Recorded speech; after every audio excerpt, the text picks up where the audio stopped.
I think Game Time Decisions has that same exact atmosphere. This is our arena.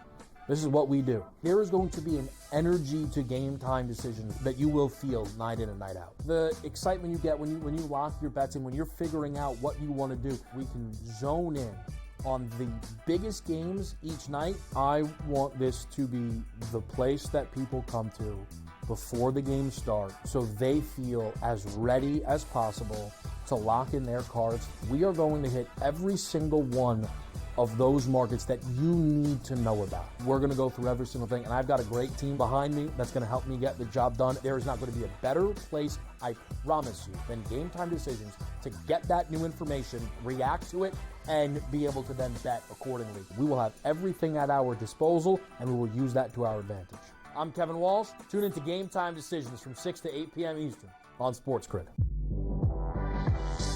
I do a sliding DiVincenzo to the one. Obviously, Terrence Jennings Jr., that is actually dynamic offensively and defensively. So we'll see how it works. I think it's a little bit of a work in progress. Do both teams win? Yes. I don't think at the end of the day, Minnesota could have afforded to keep Cat, Rudy, and Ant for that amount of money. Betting above the rim, only on SportsGrid.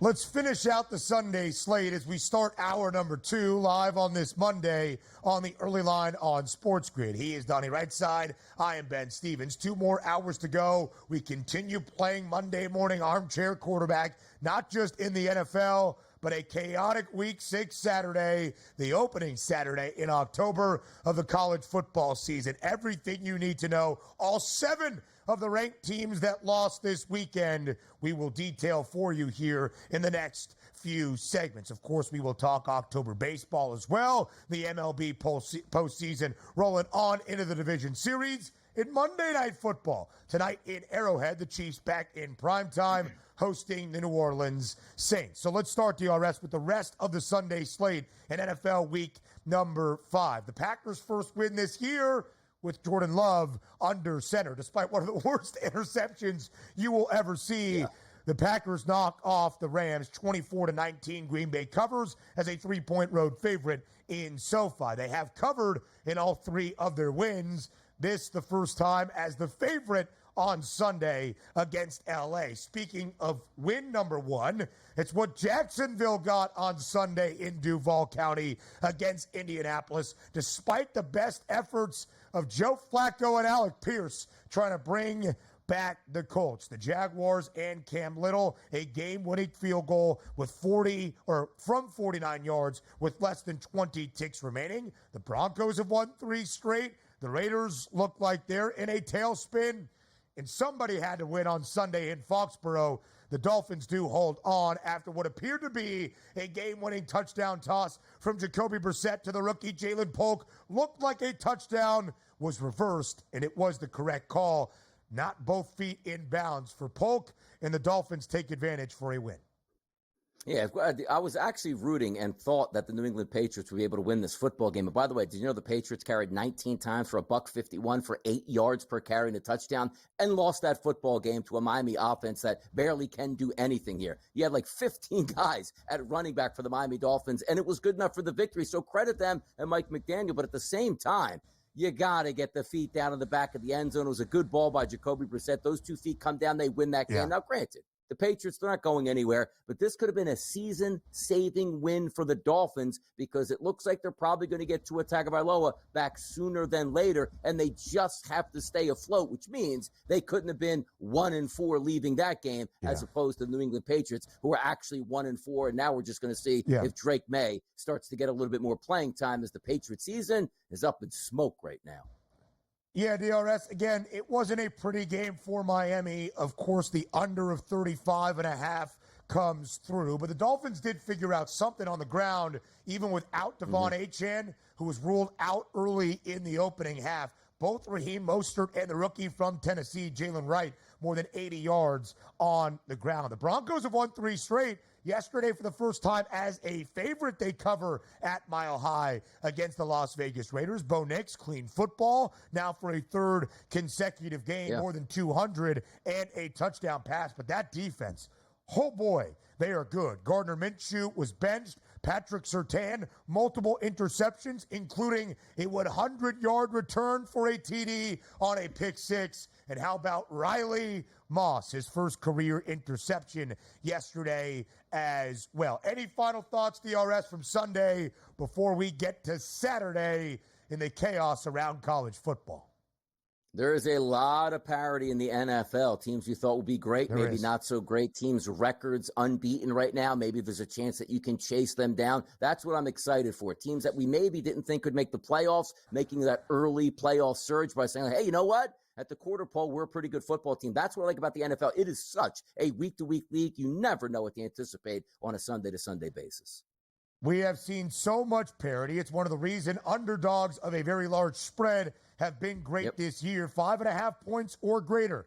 19-4-1 ATS. Amazing. With outright wins 13 times, which should lead us into a conversation tonight, which we will have later. Monday Night Football, 5.5 point spread in favor of the Chiefs inside Arrowhead. How about the underdogs on Saturday in college football? DRS, as we were previewing the slate early last week, we made note many times, hey, it wasn't the most glamorous slate we have seen. It wasn't the final Saturday in September. It's not this upcoming Saturday, October 12th, that has been a day we have dreamed of all summer long. But that could lead to some chaos. We had 8 ranked teams on the road against an unranked foe. 7 of the 8 laying more than a touchdown. And we saw 7 ranked teams get beat in week number 6, including 5 ranked inside the top 11, including the number 1 team in the nation,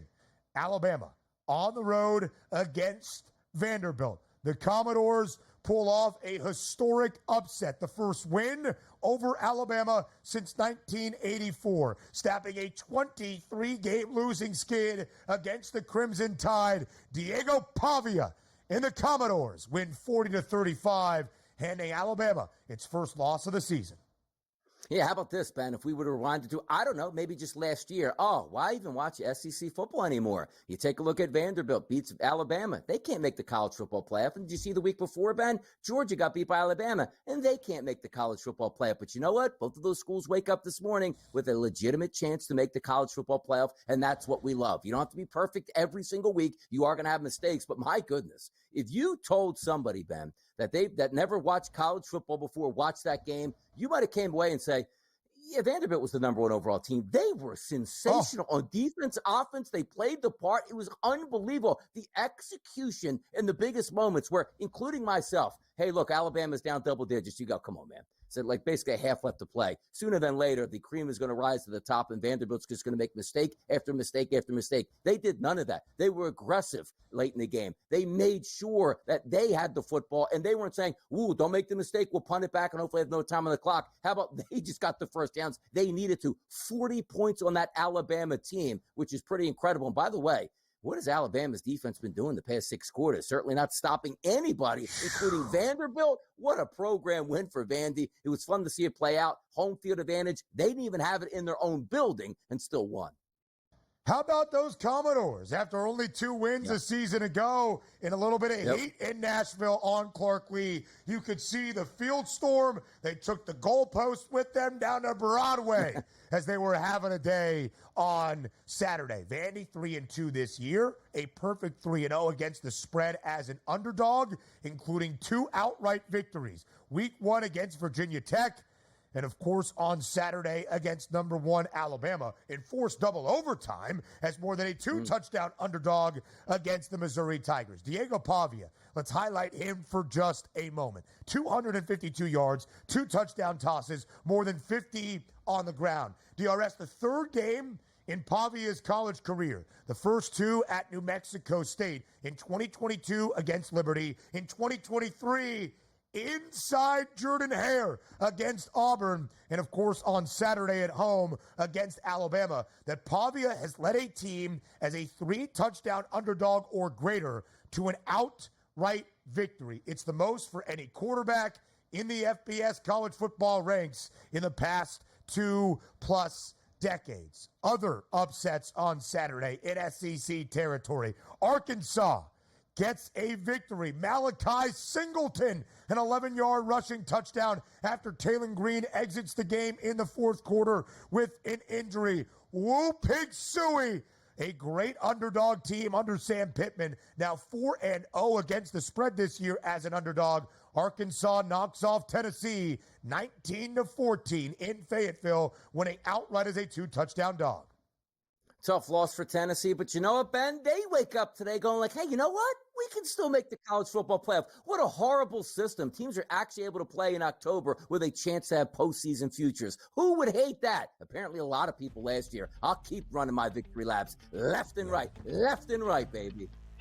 It sounds like you are. We'll continue to talk about the odds movement next.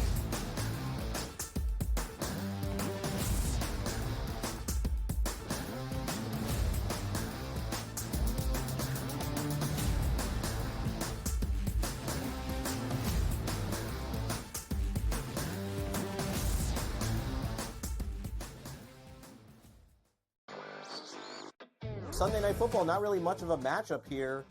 And the Bills looked so good up until this point. And, to me, it's probably like a one-off for them. The basic thing you have to do against the Ravens, force them to pass and try to use their weapons downfield, get them behind. Because if you can do that, then it takes Derrick Henry a little bit out of the game. But if you get them with momentum coming out of the gate, getting a long touchdown run on the first play. Newswire, only on SportsGrid. Right here with you on Pro Football Today on SportsGrid. Odds in motion, trying to see what lines have moved throughout the week. Never felt more comfortable in this set than I do for this year. I am ready. I'm just getting angry. The hot takes are going to be here all long, people. What in the world is going on in Miami, Donnie? It's not particularly anything to shy away from just because many people are on top of it. Hot take, hot take. I think this line is asking you once again to take New Orleans. Pro Football Today, only on SportsGrid. I do a sliding DiVincenzo to the 1. Obviously, Terrence Shannon Jr., that is actually dynamic offensively and defensively. So we'll see how it works. I think it's a little bit of a work in progress. Do both teams win? Yes. I don't think at the end of the day, Minnesota could have afforded to keep Cat, Rudy, and Ant with that amount of money. Betting above the rim, only on SportsGrid. I do think they come back, and I think they win this game, but they've got to do it decisively. I think they've got to get that confidence back because they went out there, and like I said earlier, Kentucky almost beat Georgia. Kentucky almost did beat Ole Miss, and I think what you're going to see in this conference, if you don't play well and you're a top 10 team in the SEC, you're going to get knocked out by one of those top 25 teams in the SEC if you're not ready to play. Powered by SportsGrid.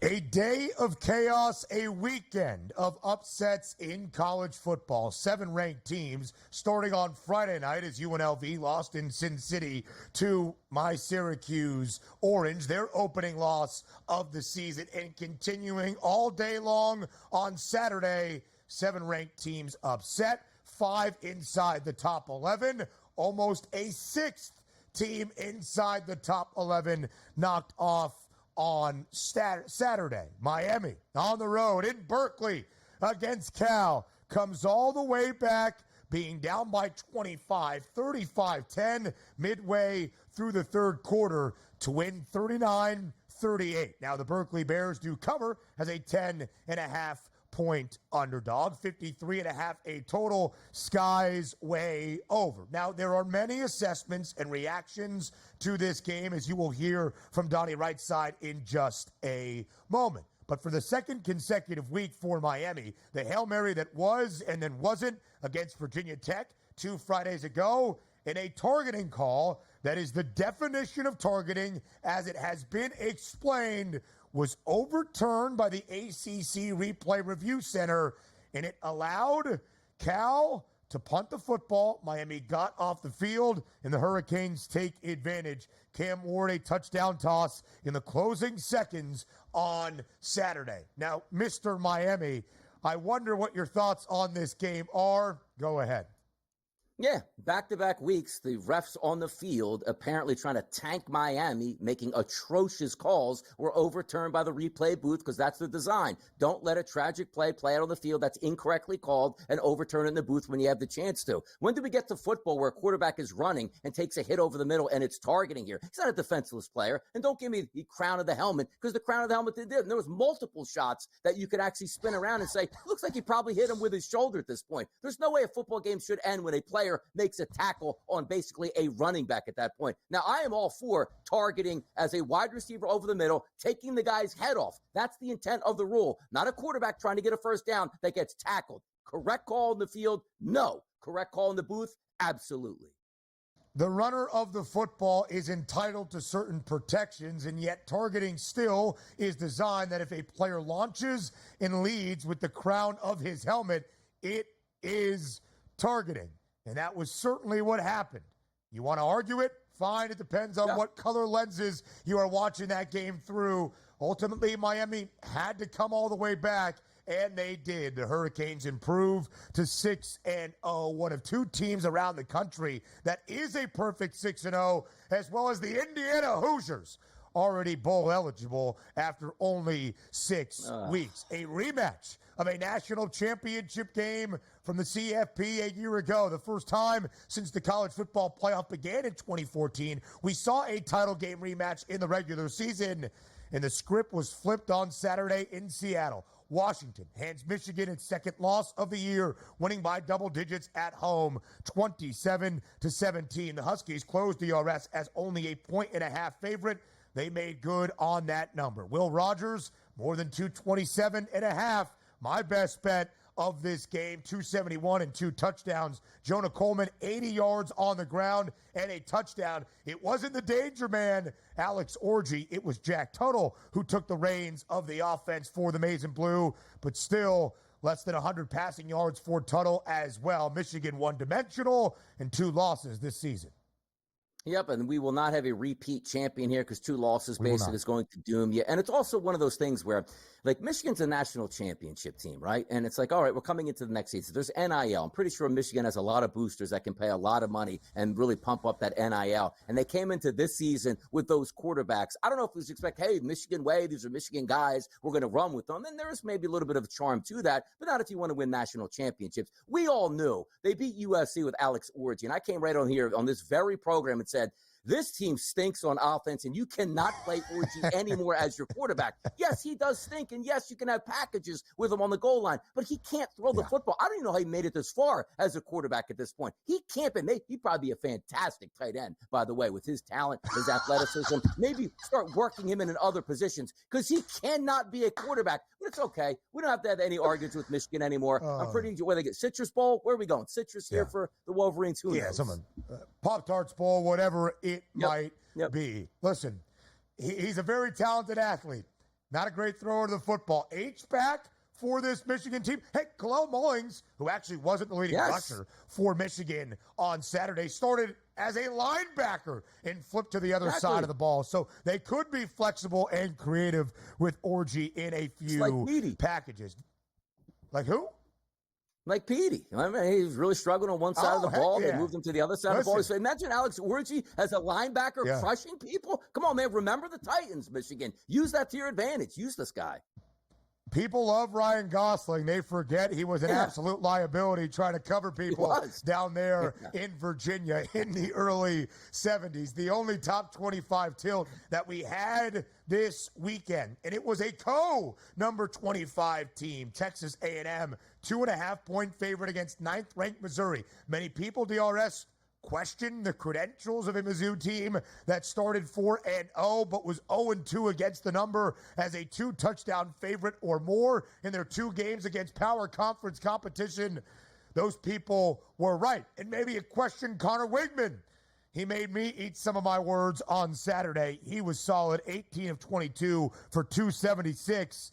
And Texas A&M ran for 236 yards. Le'Veon Moss, $138 and 3 scores. Amari Daniels, 2 rushing touchdowns as well. Missouri entered the day, DRS, 3rd best total defense in the country. They gave up more than 500 total yards as A&M cruises to a 41-10 win and the easy cover as a 2.5-point home favorite in College Station.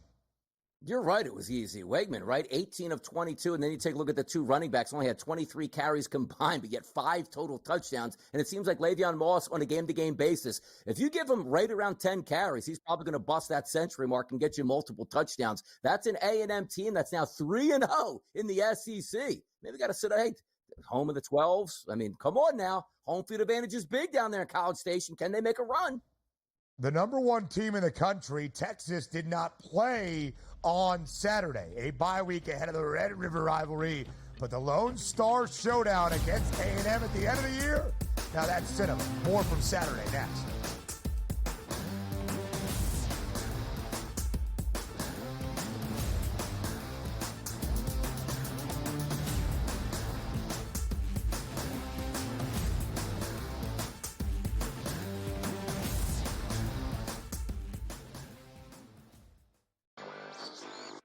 Sunday Night Football, not really much of a matchup here.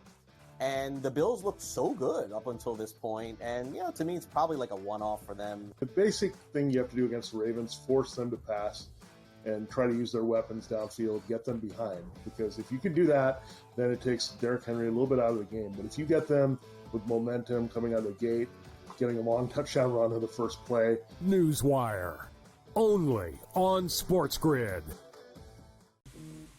Right here with you on Pro Football Today on SportsGrid. Odds in motion, trying to see what lines have moved throughout the week. Never felt more comfortable in the set than I do for this year. I am ready. I'm just getting angry. The hot takes are going to be here all long, people.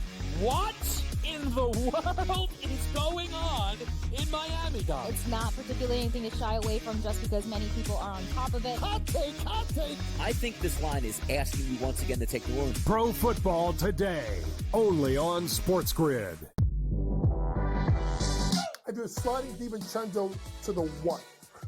Obviously, Terrence Jennings Jr., that is actually dynamic offensively and defensively. So we'll see how it works. I think it's a little bit of a work in progress. Do both teams win?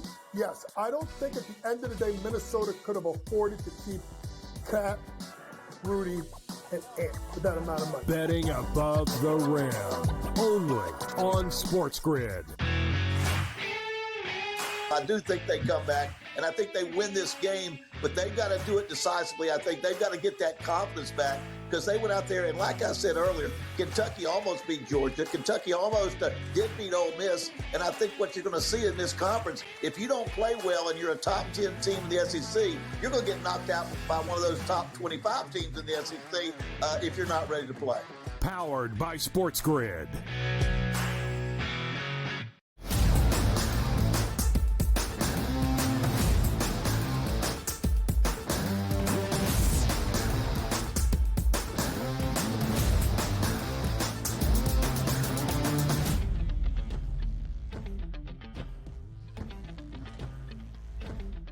More Saturday chaos from week number 6 and the first Saturday in October of this 2024 college football season. DRS, we have seen teams get off to historic starts in program history, and on Saturday, we saw 6 ranked teams go down, 7 in the week 6 slate in total, including Friday night. One of those ranked teams that has now fallen out of the AP Top 25, that's USC. Minnesota at home at the bank wins outright as an 8.5-point underdog against Southern Cal, 24-17. The native of Esco, Minnesota, Coy Parrish makes the game-sealing interception, and what an acrobatic defensive play it was. USC, one of those 7 teams, Donnie, that entered Saturday a ranked favorite on the road, entering the home of an unranked opponent as an 8.5-point favorite or more. They lose outright. Nice win by Minnesota, too. And this all goes back to, row the boat, PJ Fleck, which I always tell people, and I can equate this to Iowa as well. Be careful what you wish for here, because it's apparent that Minnesota is probably not going to be a Big Ten championship winning team, but they never are technically. They're not a national championship team, but for Minnesota to come into every single year and have a competitive football team, that's half the battle. Iowa, who sometimes makes my eyes bleed watching, but do you really want them to go that route in Nebraska? We're like, hey, Dr. Tom Osborne, we just don't want to run that running game anymore. Let's open up the passing game and see what Nebraska's been since their national championship days. Sometimes be careful what we ask for in the changing of the guard. Even though I want to hate on Minnesota and PJ Fleck, that guy's brought stability to that program that expects to make bowl games every single year, and that's as good as it gets in Minnesota, which includes beating a top 11 team in the country on your home field here. I like what I see out of Minnesota, and I know a lot of people hate on PJ Fleck, but what do you want out of Minnesota? What is the goal for Minnesota? The goal is exactly what PJ Fleck is doing.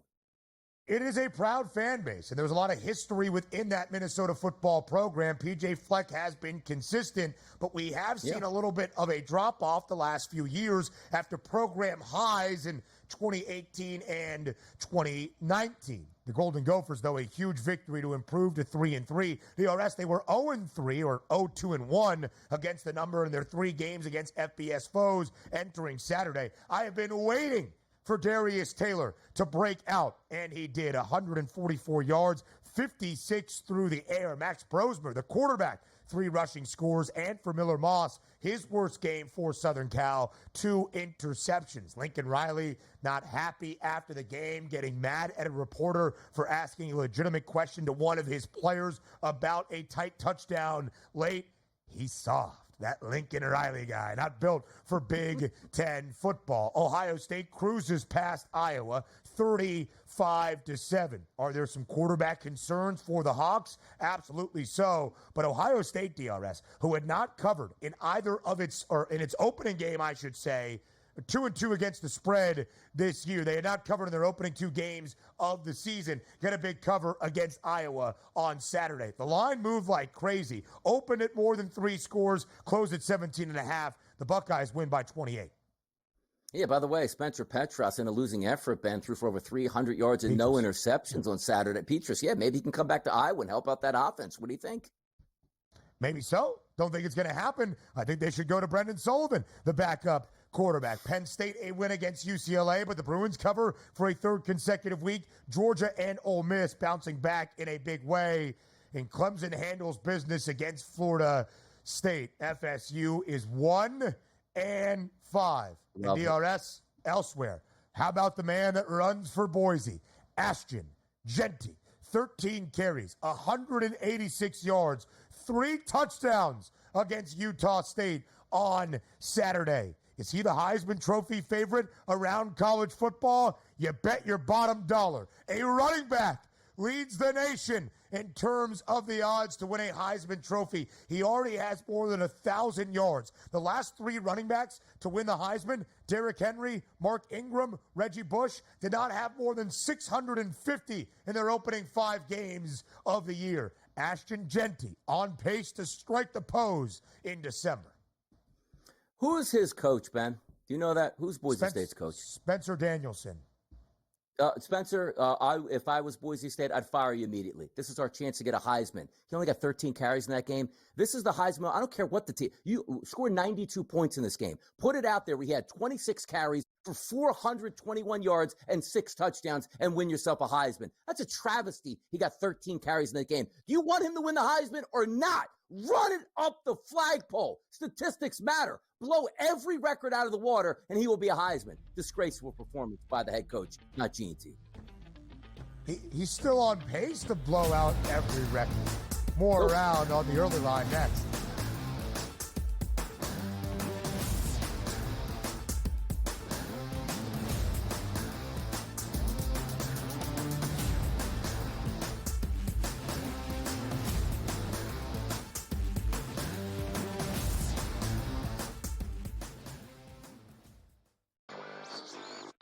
Sunday Night Football, not really much of a matchup here. And the Bills looked so good up until this point. And, to me, it's probably like a one-off for them. The basic thing you have to do against the Ravens, force them to pass and try to use their weapons downfield, get them behind. Because if you can do that, then it takes Derrick Henry a little bit out of the game. But if you get them with momentum coming out of the gate, getting a long touchdown run to the first play. Newswire, only on SportsGrid. Right here with you on Pro Football Today on SportsGrid. Odds in motion, trying to see what lines have moved throughout the week. Never felt more comfortable in this set than I do for this year. Brady, I'm just getting angry. The hot takes are going to be here all long, people. What in the world is going on in Miami, Donnie? It's not particularly anything to shy away from just because many people are on top of it. Hot take. I think this line is asking you once again to take New Orleans. Pro Football Today, only on SportsGrid. I do a sliding DiVincenzo to the one. Obviously, Terrence Jr., that is actually dynamic offensively and defensively. So we'll see how it works. I think it's a little bit of a work in progress. Do both teams win? Yes. I don't think at the end of the day, Minnesota could have afforded to keep Cat, Rudy, and Ant for that amount of money. Betting above the rim, only on SportsGrid. I do think they come back, and I think they win this game, but they've got to do it decisively. I think they've got to get that confidence back because they went out there, and like I said earlier, Kentucky almost beat Georgia. Kentucky almost did beat Ole Miss, and I think what you're going to see in this conference, if you don't play well and you're a top 10 team in the SEC, you're going to get knocked out by one of those top 25 teams in the SEC if you're not ready to play. Powered by SportsGrid.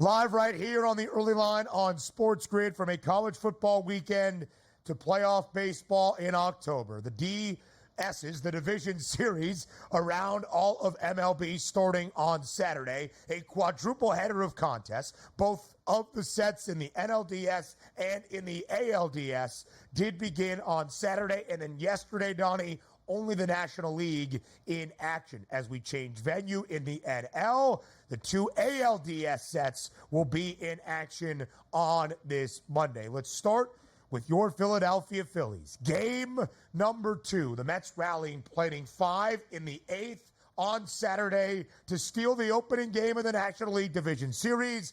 It was back and forth in a big way. The Phils looked lifeless offensively early on. They trailed 3-1, and then Bryce Harper woke up. 2-run shot, the bank, electric. Nick Castellanos backs it up with a solo shot. They go back-to-back to tie the game at 3-3. Then the New York Mets come back. Mark Vientos, a 2-run homer to tie it at 6 in the 8th inning. And then we head to the 9th. Or in the 9th inning, for Vientos. As we go then to the home half of the 9th, a couple of runners on against Tyler McGill. And Nick Castellanos, again, delivers for the Phillies. A walk-off RBI single. 7-6 to win for Philadelphia. The Fightins even up this series at a game apiece after the opening 2 games of Red October at the bank.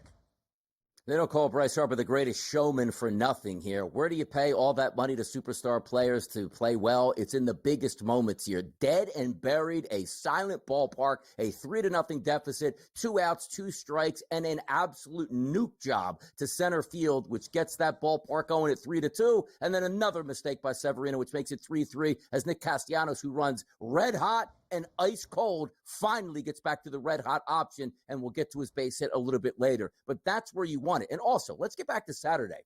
The Philadelphia Phillies were well rested. They weren't playing well down the stretch, but Zach Wheeler, quite frankly, might be the best pitcher in baseball. Absolutely stones the Mets over 7 innings, only for one of the better bullpens in baseball to give up that lead and get hammered late in that game. Yeah. So you're talking about the vibes being low at Citizens Bank Ballpark here for that game on Sunday, and they were. Now, you had Sanchez come out and have a couple good innings to start, and then you see the New York Mets start to hit the baseball. Their players making plays, the Phillies players not. 3-0, looks like the Phillies are going to be dead on arrival, and one of those you say, hold on. They scored on a solo shot in the first inning of game number 1, and it looked like they weren't going to score for the next 17 innings and finish out getting shut out in this one. And Bryce Harper rescued them, but credit the Phillies for fighting also later in that game, 3 in the bottom of the 8th inning to get back into it and take the lead. Crazy. And the bank was rocking only for the bullpen to give it up once again in the 9th inning. But credit Nick Castellanos and the Philadelphia Phillies putting some quality at-bats together with 2 outs. Trey Turner got on base, Bryce Harper got on base, and then Nick Castellanos hit a mistake pitch up in the zone from Tyler McGill to win that baseball game 7-6. This is why playoff baseball is awesome, because you know what? You never know what you're going to see inning to inning. And when you just think it's going to be a clean game and the bullpens are going to step up, they implode at the worst moments here. Each team had devastation in games 1 and 2, which leads us up to a pivotal game number 3 back up at Citi Field.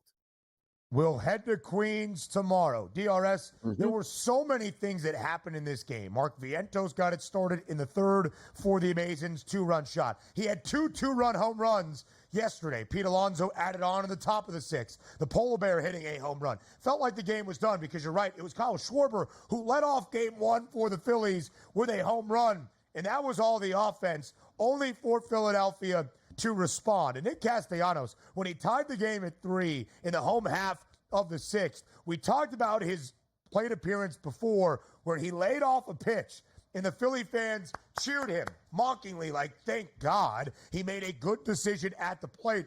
In the camera with a tight ISO on Castellanos, you could see him mouth, these effing people. But that's the joy and the agony of playing in Philly. And frankly, Donnie, you know it better than anybody. The Phils would have it no other way. The fans of Philadelphia would have it no other way. To give it to their favorite players and have their superstars perform when it matters most. Castellanos did that. But Brandon Nimmo responds for the Mets to put the Mets up 4-3 in the 7th with a home run. Bryson Stott, a triple that gave the Phillies the lead, and JT Realmuto added on, only for Vientos to hit another 2-run home run to tie the game at 6 in the 9th, and then ultimately the walk-off. New York Mets playoff baseball has been insane, whether it's been the actual postseason and what we saw in Game 3 in Milwaukee, or just even the end of the doubleheader a week ago to end out the regular season in that opening game against the Braves. It has been sensational, and this is why we love October. This is why we love playoff baseball. No, it is great. It's the theater playing it out as well. And it's, again, a 5-game set. It's not even a 7-game set. So every game has much, much more meaning. And also from the Mets' perspective, I think it's like the last 4 games that they played 8th inning or later lead changes here, which is incredible, where the Mets technically shouldn't be here unless they had an unbelievable comeback against one of the best closers in baseball, and Devin Williams of the Brewers. And they continue that in game number 1, waiting out Zach Wheeler's great performance only to get to the bullpen. And it used to be in the past, Ben. I've watched a lot of Phillies baseball in my life. It's like, oh, the bullpen comes in good, just give it up. They're very good. Now, also, getting back to Castellanos, Citizens Bank Park is one of one in the in Major League Baseball, with home field advantage, where the fans are on their feet the entire game and absolutely making it like a European soccer game. It's fun to watch. And also, Nick Castellanos engages with the home fans all the time. Every time there's an out call, signals to the crowd signals back. When he walks out to the outfield, always staring into the crowd, checking out, seeing what they're doing. And you know that crowd was giving it to him when he was struggling, because they anticipate him playing and having a better performance. But having said that, I guarantee you, when he launched that nuke out there to make that game 3-3, there were standing ovations in all three decks in right field, which is his living room here, turning the tide at that point. So the one thing you can say about the Phillies, where it's a tough environment to play because you better give the fans something to cheer about, because if you don't, they will boo you. But there is no better city in the world when you're playing good at your position to be in than the Philadelphia Phillies / Philadelphia Eagles, Flyers, and Sixers. They will adore you. And you saw the gamut of emotions yesterday, which included, get this guy out of town, he's a bum, bench him too. Oh my goodness, Nick, we've loved you all our lives. Yep, absolutely so, DRS. It is a beautiful thing in the games, in the stages that matter the most and are the most significant. So, DRS, as we move on, 6 home runs in total in Game 2 in Philadelphia, 6 home runs individually by the San Diego Padres. But what a testy game it was at the Ravine. The Dodgers rallying in game number 1 to take one from San Diego after Fernando Tatis Jr. opened things up for the Padres against LA in game 1. The Dodgers had a 1-0 lead. San Diego responds last night. 10-2 the victory for the Padres. But again, 10 runs and 6 home runs out of San Diego. Not the only story. Jurickson Profar robs a home run that nobody knew if he did in the home half of the first from Mookie Betts. So he starts to get into it with the left field bleachers. Later in the game, fans start to throw things at him. That should never happen. It causes a lengthy delay. Manny Machado gets into it with the Dodgers starter, Jack Flaherty, only for San Diego to hit 4 home runs late to make what seemed to be a testy and decisive Game 2 go only to San Diego. Jackson Merrill, the Rook, continues to deliver. Fernando Tatis hits a couple of long balls again, and San Diego evens this set in the National League Division Series, 10-2 the victory in Game 2. Yeah, pretty impressive. And this is why you love playoff baseball, too, because it wasn't so long ago you couldn't have any showmanship in baseball. Hey, have some fun on a home run, get an ear hole pitch to you. But now it's more custom. And the reason I bring that up is the fans get into it and the players engage back. If you watch those Tatis videos from him being in right field, just, having some fun, quote unquote, dancing at the fans at Dodger Stadium. I love this pageantry because the fans hate the teams just as much as the teams hate the fans. And it just brings this whole new breed. And we knew what we were getting into, Ben. When you talk about the Padres and the Dodgers and the Mets and the Phillies, it doesn't get any better than this, man. This is regional bias going toe-to-toe with a lot of hatred, and I love it. Let's set the stage for where the division series are in both the NL and the AL next.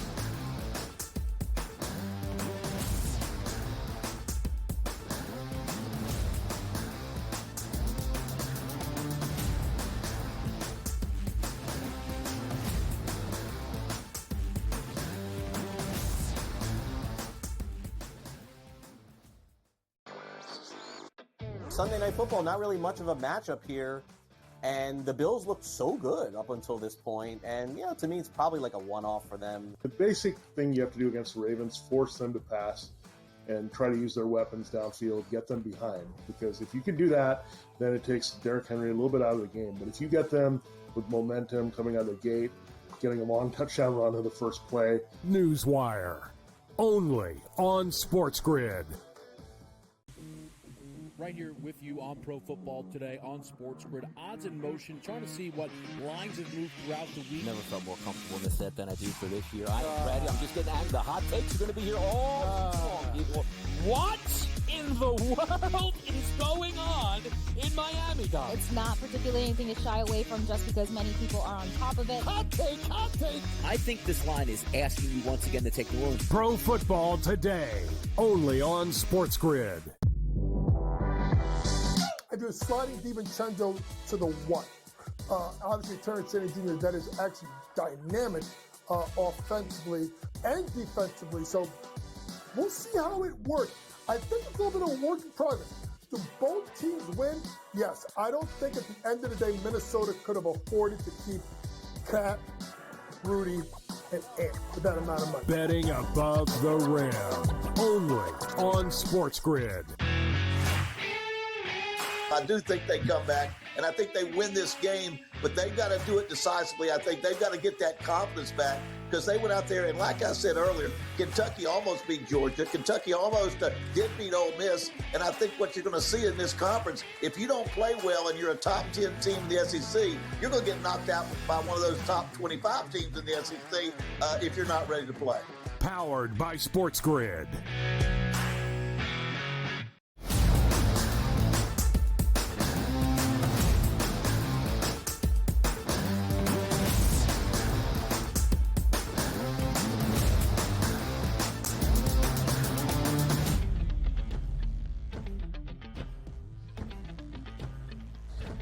So here's where we stand in the National League. In both of the division series, we are tied up at 1 game apiece as we change venues for the first time in October in the MLB postseason. We will head to Citi Field tomorrow night, where the Phillies, DRS, have the pitching advantage. Aaron Nola gets the start against Sean Manaea, although Manaea has been great for New York down the second half. The Phils are a minus 142 favorite now, having tied the series in walk-off fashion in game number 2, although the Mets did win game number 1, and the Phils a slight road favorite, ever so slightly, for game number 3 tomorrow afternoon, evening hours. Yeah, it's going to be fun to watch. And I do agree with the Phillies being a minus 142 favorite, Ben, because it is about pitching staffs and it is about the totality of the season. We understand how well the Mets have played down the stretch, and there's a lot to that. I've watched Phillies baseball, and usually it's them not playing well all season long, catching fire in August, carrying through to September, and hitting the heck out of the baseball in the month of October, which the Mets can do. But theoretically, if we're looking to be honest, Phillies have, every time they take the mound, the Phillies will have the better pitcher. Bullpens, you could say even, but on the totality of the season, the Phillies had a much better bullpen than the New York Mets, and superstar per superstar in the lineup, it goes to the Philadelphia Phillies. So I do agree, even though technically they don't have home field advantage anymore, the Phillies are the better team and should be priced at that minus 142. I can agree on that. Yeah, so that's where things stand. The Phils did enter the set as a minus 188 favorite. Of course, the Mets have made it pretty competitive. All right, DRS. Now the other one in San Diego. The Padres, you could argue, have had the pitching advantage in every game, maybe outside of game number 1. Certainly last night, Yu Darvish versus Jack Flaherty. There will be no argument for game 3 tomorrow as they head down the 405 or the 5 or however you want to get to San Diego from L.A. between the Padres and the Dodgers. Michael King, who was great for San Diego to start the playoffs in their wild card set against Atlanta, gets the nod tomorrow. San Diego minus 144 for game 3 and an ever so slight favorite, DRS, despite not really having the home field to start, not being the division winner, but tying things at a game all as we get ready for game 3 tomorrow. Great. Now, look, I told you before the series started, the San Diego Padres are going to win the series. Same way you talk about the Philadelphia Phillies by saying every time we take the mound, it's going to be the Padres with the better pitcher on the mound. That goes a long distance. For star power, man per man, maybe the 2 best players in baseball on the Dodgers, but neither one of them is pitching right now, which includes Shohei Ohtani, which if he was in his form, he probably would be taking the mound in games 1, 2, or 3 and maybe giving you the advantage. But Michael King has been so sensational. And you look at the FanDuel Sportsbook to win game number 3, it's minus 144. Now you rewind this clock, Ben, 2 years and say, hold on.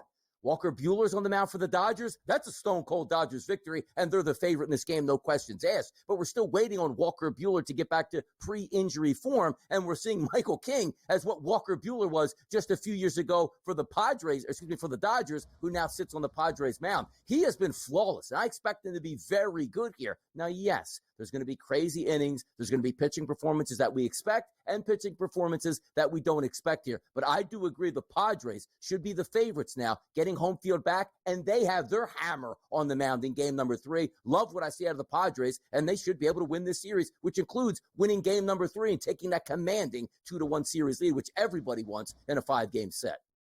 And here's where things get interesting. The Phils are the NL pennant favorites. The Dodgers, the second best price, but only 10 cents back, even in front of San Diego by 20 cents. Again, 30 cents separate the top 3 teams.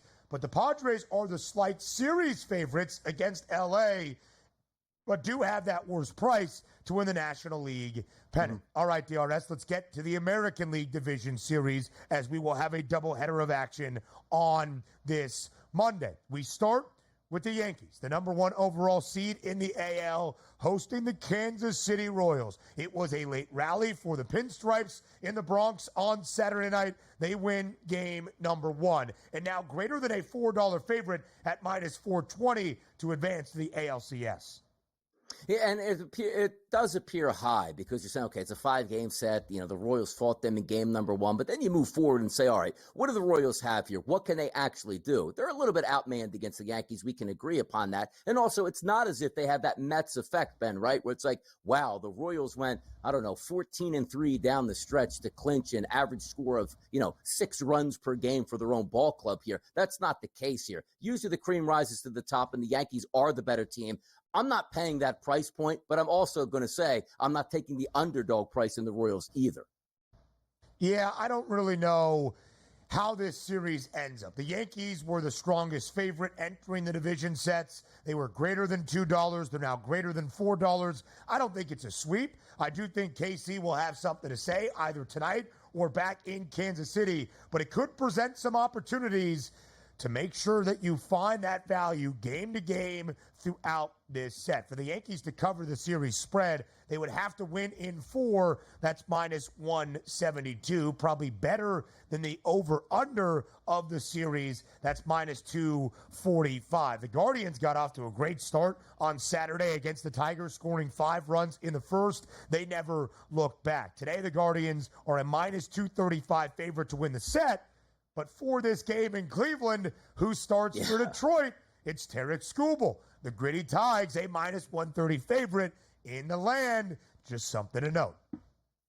Here's the thing, too. Detroit was hot down the stretch, but wins in the playoffs, it's always going to be starting pitching. And it just seems to me that you're taking a look at the Tigers, you go, we might have the best pitcher in the game and absolutely nothing behind him, which means Skubal start, bullpen, Skubal start. That's not a way to win the World Series. Now, they might win today, and we'll go over that, but you have a opener out there that gives up, 4 earned runs. You bring in another guy, gives up an earned run behind him. You can't get down 5-0 in games in the playoffs and expect to win. But having said that, it's a shame there's nobody behind Skubal to sort of try to back them up. It is what it is for the Tigers. Good baseball club. Maybe it's just going to run out. But I think they actually tie this up 1-1, though, to be honest. Yeah, listen, Tarek Skubal was sensational to start things for the Tigers last week in the wild card round against Houston. Here are the American League pennant odds before we hit the break. And again, we will preview both of the games in the AL in our third hour. The Yankees an odds-on favorite at minus 140. With a great path comes great pressure and responsibility to pay it off and get to a World Series, something the Yanks have not done since 2009. Monday Night Football next.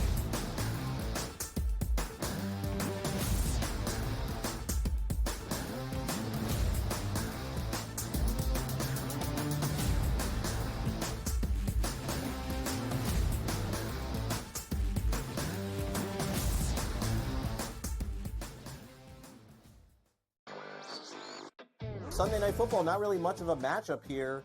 And the Bills looked so good up until this point. And, to me, it's probably like a one-off for them. The basic thing you have to do against the Ravens, force them to pass and try to use their weapons downfield, get them behind. Because if you can do that, then it takes Derrick Henry a little bit out of the game. But if you get them with momentum coming out of the gate, getting a long touchdown run of the first play. Newswire, only on SportsGrid. Right here with you on Pro Football Today on SportsGrid. Odds in motion, trying to see what lines have moved throughout the week. Never felt more comfortable in this set than I do for this year. I'm just getting angry. The hot takes are going to be here all long, people. What in the world is going on in Miami, Donnie? It's not particularly anything to shy away from just because many people are on top of it. Hot take. I think this line is asking you once again to take the room. Pro Football Today, only on SportsGrid. I do a sliding DiVincenzo to the one. Obviously, Terrence Jr., that is actually dynamic offensively and defensively. So we'll see how it works. I think it's a little bit of a work in progress. Do both teams win? Yes. I don't think at the end of the day, Minnesota could have afforded to keep Cat, Rudy, and Ant for that amount of money. Betting above the rim, only on SportsGrid. I do think they come back and I think they win this game, but they've got to do it decisively. I think they've got to get that confidence back because they went out there, and like I said earlier, Kentucky almost beat Georgia. Kentucky almost did beat Ole Miss, and I think what you're going to see in this conference, if you don't play well and you're a top 10 team in the SEC, you're going to get knocked out by one of those top 25 teams in the SEC if you're not ready to play. Powered by SportsGrid.